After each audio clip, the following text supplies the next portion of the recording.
예, 우리는 요한 2서에 와 있습니다. 요한 2서는 이제 1절부터 6절까지 여기 대언자라고 말씀했는데요. 중보자라고 말할 수 있고, 이제 파라클레이토스라고 한 것을 이제 대언자라고 말씀했습니다. 대언자께서 의로우신 예수 그리스도라고 명시하고 있고요. 7절부터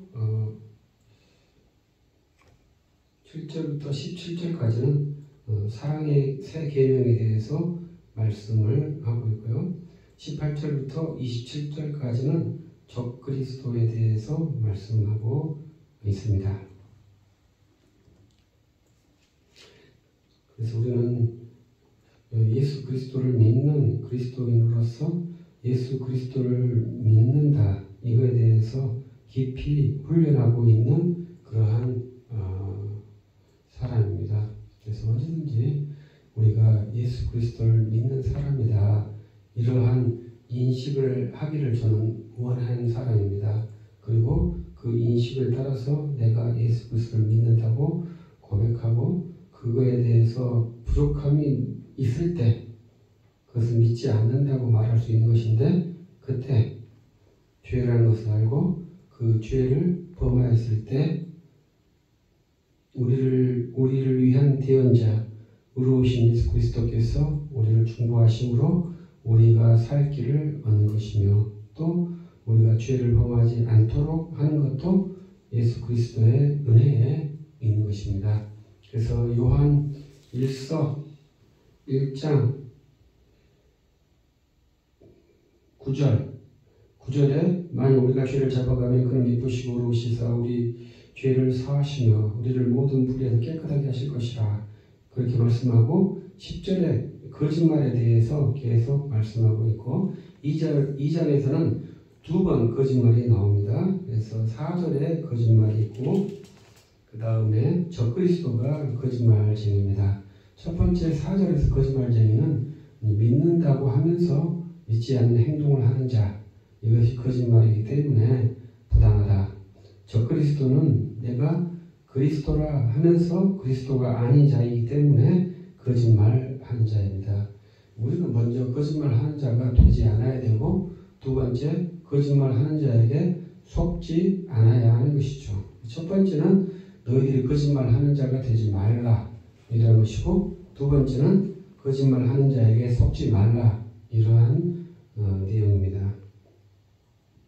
그래서 그 거짓말은 예수 그리스도께 향해 있는 말씀입니다. 우리는 예수 그리스도를 믿는다 하고, 예수 그리스도를 믿는 자는 그리스도로 말미암아 죄의 사함을 받은 주의 자녀들인데, 그 주의 계명을 지키는 자는 믿는다 하는 것과 계명을 지키는 것이 일치가 되기 때문에 온전할 것인데, 주를 믿는다 하면서 주의 계명을 지키지 않는 자는 거짓말하는 자요. 그 다음부터 심각한 말씀이 나오는데, 4절 진리가 그 속에 있지 않다. 그리고 진리가 그 속에 있지 않다. 그리고 말씀을 지킨 자는 하나님이 그 안에서 온전케 한다. 하나님이 그 안에 사신다. 이렇게 말씀하고 있죠. 그래서 우리가 거짓말은 단순하게 속이기 위해서 거짓말이라 이걸 말씀하는 게 아니고, 예수 그리스도를 믿는다고 하면서 예수 그리스도의 계명을 지키지 않는 것이 거짓말이라, 이렇게 말씀합니다. 그러면 그의 계명, 또 5절에 그의 말씀, 이것은 무엇일까요? 7절부터 말씀하는 것이 새 계명, 그의 계명, 그의 말씀, 다 똑같은 말씀일 건데요. 여기 새 계명은 사랑이죠. 옛 계명은 이제 문자라고 봐야 되죠. 새 계명은 영이고 사랑이고, 옛 계명은 돌판에 기록된 문자죠. 그래서 돌판에 기록된 문자와 새롭게 된 영으로서의 사랑은 조금 다른 것이죠. 그래서 우리는 문자에 매이지 않는 그러한 계명이기 때문에 문자에 있는 계명보다 문자에 없는 계명이 훨씬 더 광범위하고 어렵죠. 그래서 우리들이 주님을 자유롭게 섬길 수 있지만 너무나 엄격한 계명 때문에 참 쉽지 않은 일이라고 볼 수 있습니다. 그래서 우리는 새 계명을 지키는 그런 그리스도의 백성들입니다. 여기에 계명의 기본은 사랑입니다. 그래서 우리 마음에 사랑이 있어야 되는 것인데요. 이 사랑이 어떻게 있을까요? 말세에는 사랑이 식어져가는 것이 세상의 표징인데요. 그리스도인이 식어가는 세상에 사랑을 이길 수 있는 사랑의 뜨거움이 있을까요? 아니면 우리들도 세상처럼 사랑이 식어가고 있을까요? 그것은 우리가 앞에서 다시 말한 것처럼 너희가 계명을 지키느냐, 여기에 다시 도전을 주는 것이겠죠.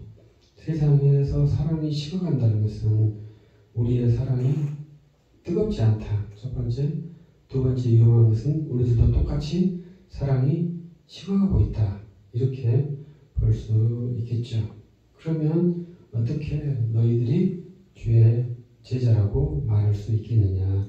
어떻게 주의 자녀라고 말할 수 있겠느냐? 너희들이 그러면 거짓말하는 자가 아니냐?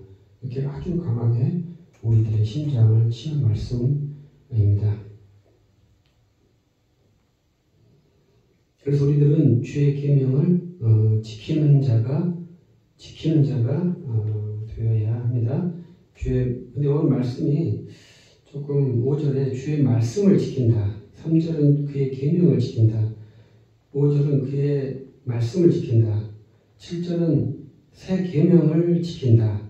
이렇게 말씀을 하고 있는데 이제 5절에 그의 말씀이라는 것이 상당히 시사하는 바가 있다고 생각합니다. 그래서 제가 이제 이 계명을 훈련할 때 계명의 범위가 무엇이냐 이렇게 저 같은 사람은 질문을 하거든요. 계명의 내용이 무엇이고 범위가 무엇이냐 이렇게 질문하는데 계명의 내용과 범위는 없어요. 그것이 우리 새 계명의 특징이에요. 대한민국 헌법이라는 것은 1조부터 몇 조까지 내용이 범위가 딱 정해져 있잖아요. 그래서 그것을 외우면 되는 것이고 형법 외우고 민법 외우고 법 다 외우면 범위가 있는 것이잖아요. 근데 우리 주의 계명은 범위가 없어요. 그러니까 상당히 어려운 것이죠. 그래서 사랑의 법은 굉장히 판단하기가 어려운 법이에요. 그래서 사랑의 법의 기본 판단은 그 소생케 하는 은혜의 방편이에요. 그렇게 되어지는가 한번 너희들이 힘을 써서 살아보거라. 그래서 너희들이 모두에게 가서 소생케 하는 사람이 되거라. 충만케 하는 사람이 되거라. 이것이 우리에게 준 새 계명, 새 생명의 법이라고 생각이 들어요. 그래서 우리들은 어딜 가든지 살리려고 노력을 하는 그러한 성품을 가지는 것이 새 계명을 지키는 자라고 생각을 합니다. 그러니까 이런 것이 있는데요.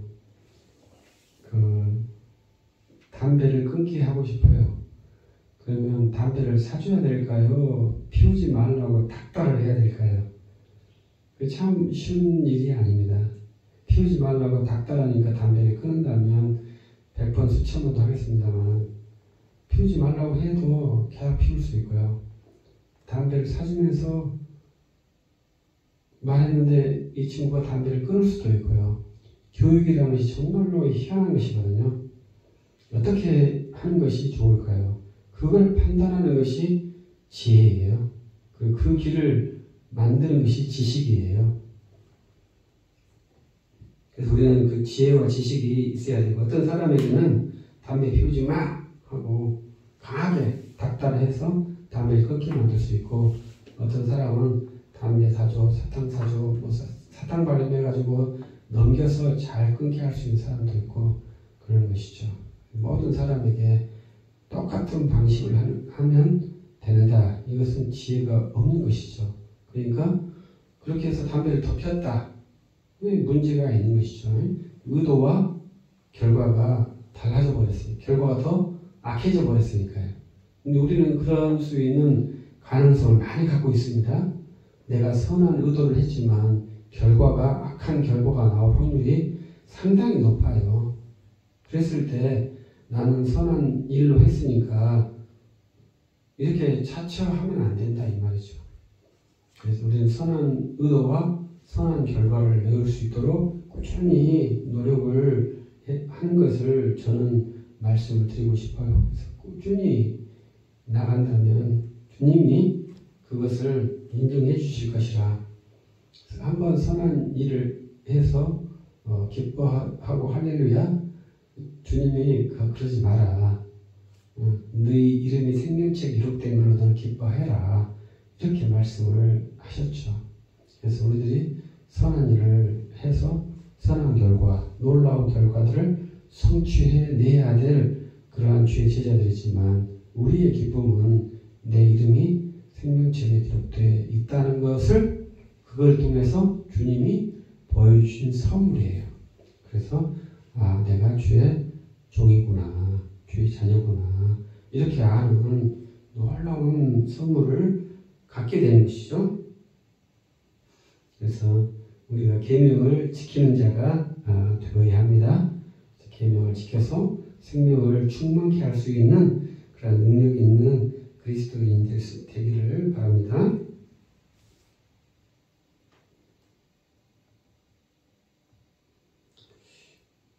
그리고 이제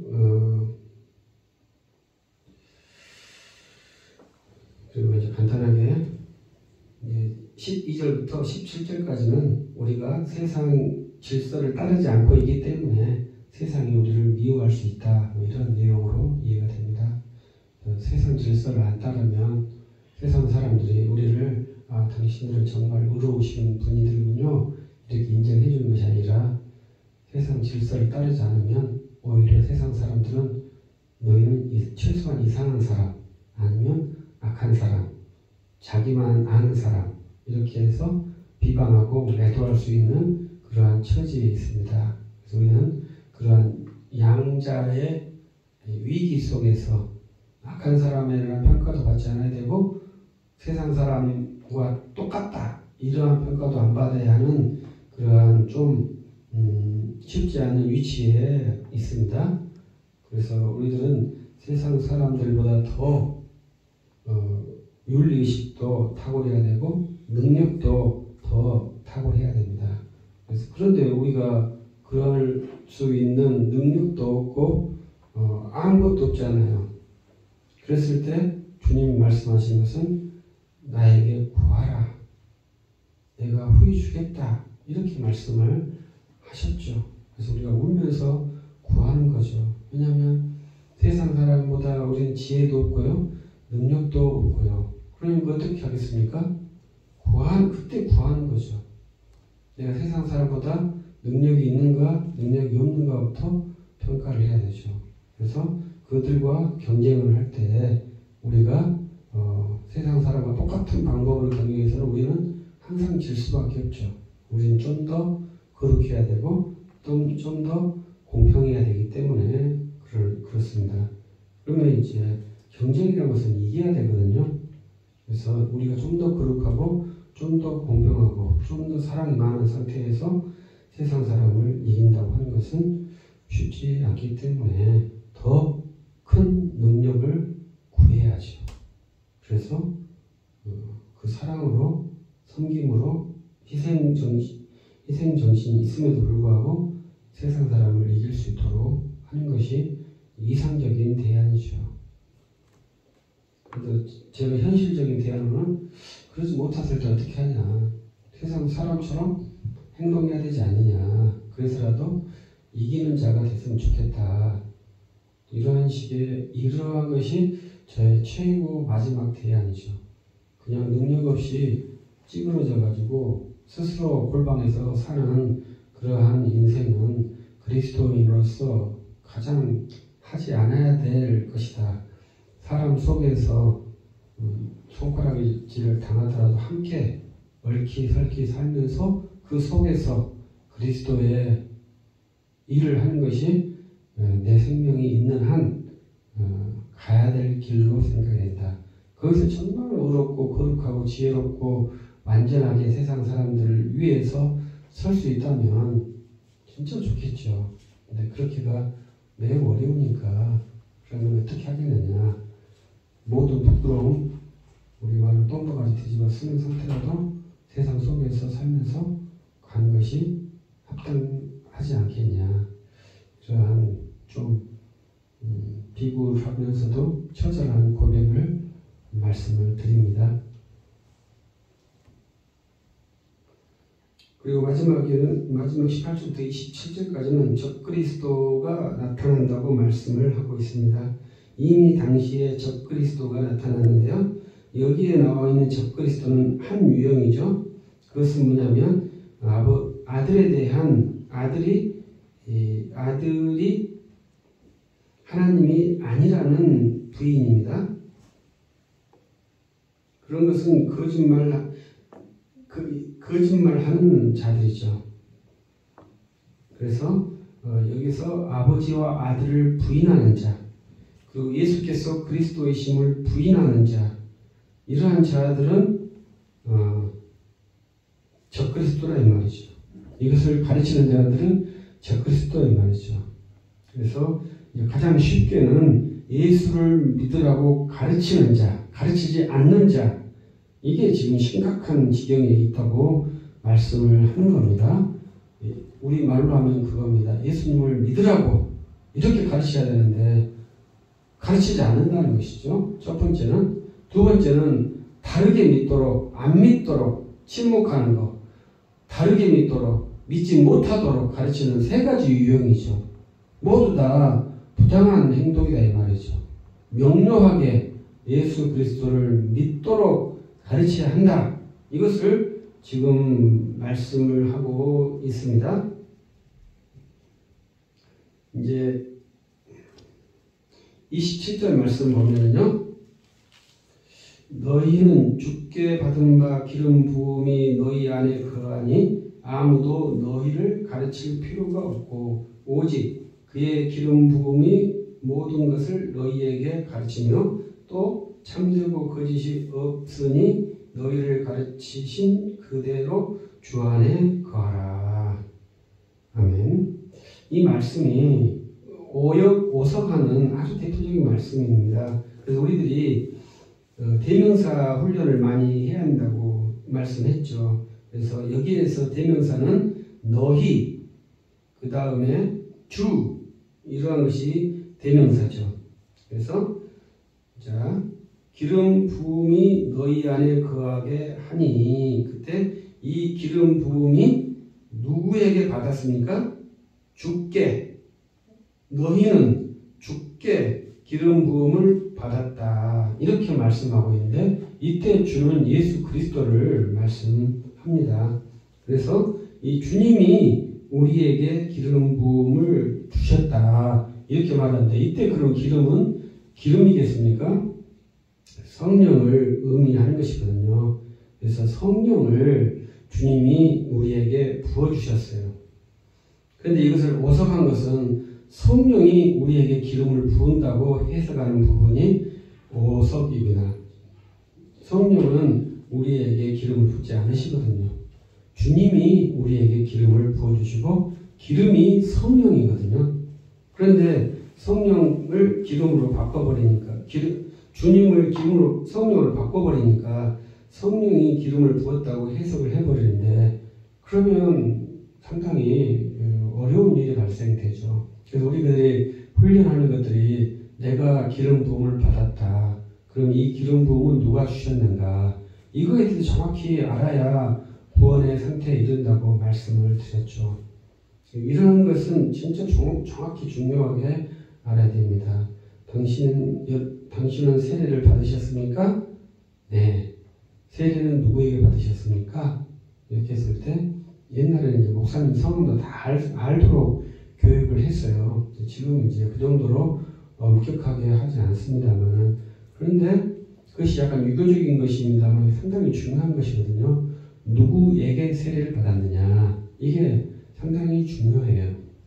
근데 우리 어렸을 때는 전도사님이 계시고 목사님이 다른 데 계셨기 때문에 그 목사님 성함을 잘 몰라요. 그래서 이제 그렇게 됐을 수 있다 이렇게 생각합니다. 그런데 세례를 받았을 때 우리는 세례를 주 예수께 받은 세례거든요. 이걸 말하는 겁니다. 그때 성령을 받은 거예요. 그 기름 부음 받은 바, 우리가 성령에 거하기 때문에 그 성령의 감동으로 받으면 절대 거짓이 너희 안에 들어올 수 없다는 거예요. 아주 무서운 말씀이시거든요. 만약에 이단으로 흘러갔다. 그러면 뭐예요? 그 안에 성령이 없었다. 이렇게 단정짓는 말씀이에요. 굉장히 무서운 말씀이지 않습니까? 그러니까 가끔 신천지나 이렇게 이단을 가신 분들에게 예수님 믿으면서 어떻게 신천지를 갈 수 있습니까? 이렇게 말을 할 수도 있잖아요. 근데 오늘 성경 말씀에는 그러면 그 안에 성령이 없었다. 이렇게 단정짓는 말씀이에요. 아주 무서운 말씀이죠. 그래서 너희는 가르친 대로 어디 안에 거하라? 주 안에 거하라. 이렇게 말씀하시잖아요. 우리가 주 예수 안에 거하는 것, 주 예수를 믿는 것, 이 두 개가 그렇게 돼 있거든요. 예수 안에 거하는 것과 예수를 믿는 것, 이 동의어예요. 그래서 정확하게 그걸 인지해야 우리가 믿음의 상태를 굳건하게 유지를 할 수 있는 겁니다. 그렇지 않으면은 우리는 파도에서 절대 평안을 얻을 수가 없어요. 세상의 파도는 그리스도의 교회를 결코 가만히 두지 않습니다. 그런데 그리스도인은 그 파도 속에서 흔들리는 것이 아니라 평안을 갖는 것이 그리스도의 특징이거든요. 세상의 파도는 배를 함몰할 정도로의 큰 파도를 쳐요. 우리 눈에 그 파도가 보여요. 그러나 우리는 주 안에서 평안을 갖는 것이 그리스도인의 능력이고 은혜예요. 그때 그 평안에 이르는 방법이 여러 개 있는 게 아니에요. 딱 하나뿐이에요. 주 예수를 믿는 것 외에 다른 방법이 없어요. 마지막으로 제가 말씀드리는 것은 우리가 구약 성경에서는요, 저도 이제 우리들이 교회에서 그렇게 훈련을 했습니다. 인내하는 거예요. 처음부터 끝까지 인내하는 거예요. 언제까지 인내해야 되느냐? 죽을 때까지 인내하는 거예요. 이게 구약 성경이 가르치는 바예요. 그런데 신약에서는 그걸 가르치지 않아요. 신약에서는 파격적인 거예요. 능력을 가르쳐요. 그 능력이 뭐예요? 다른 능력이 아니에요. 예수 그리스도를 부를 수 있는 능력이에요. 다른 능력이 아니에요. 뭘 까부수는 능력이 아니에요. 뭘 제끼고 나가서 1등할 능력이 아니에요. 주 예수 그리스도를 부를 수 있느냐가 우리의 능력의 유일한 거예요. 너가 그 상황에서 주 예수 그리스도를 부를 수 있느냐, 불렀느냐, 부르지 않았느냐, 이게 능력이라요. 그렇지 않고서는 예수 그리스도를 부르지 않았는데 내 안에 평안이 있다. 그것은 세상의 평안이지 천국의 평안이 아니에요. 세상의 평안은 아무리 먹어도 갈증이 해소되지 않아요. 그러나 주 예수께서 주신 평안은 한 모금만 먹어도 영원한 시원함이 있는 게 주 예수께서 주신 평안함, 그 주 예수 그리스도의 이름에 있어요. 그것을 어떻게 믿고 부르겠습니까?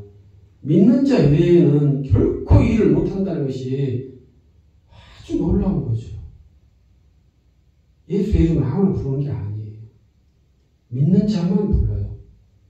그래서 복음이 비밀이라고 말하는 것은 몰래 감추어진 비밀이 아니라 다 까발려 주는 거예요. 그래도 그것을 버리는데 건축자의 버린 모퉁이 돌이 우리에게는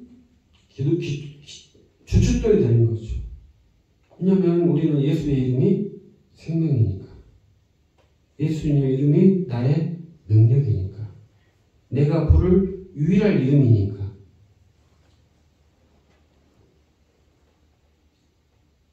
그래서 힘들고 어렵죠. 그렇지만 우리가 이 어려운 상황에서 이길 길이, 저도 여러 가지 투자 방법도 연구하고 직업도 연구하고 세금도 연구하고 이렇게 다 연구를 하고 그렇습니다. 그러나 궁극적으로는 그것은 임시 방편이고 세상을 살기 위한 작전이고 세상에 내 배가 고프면 쫄쫄이 하니까 그걸 위한 방법이지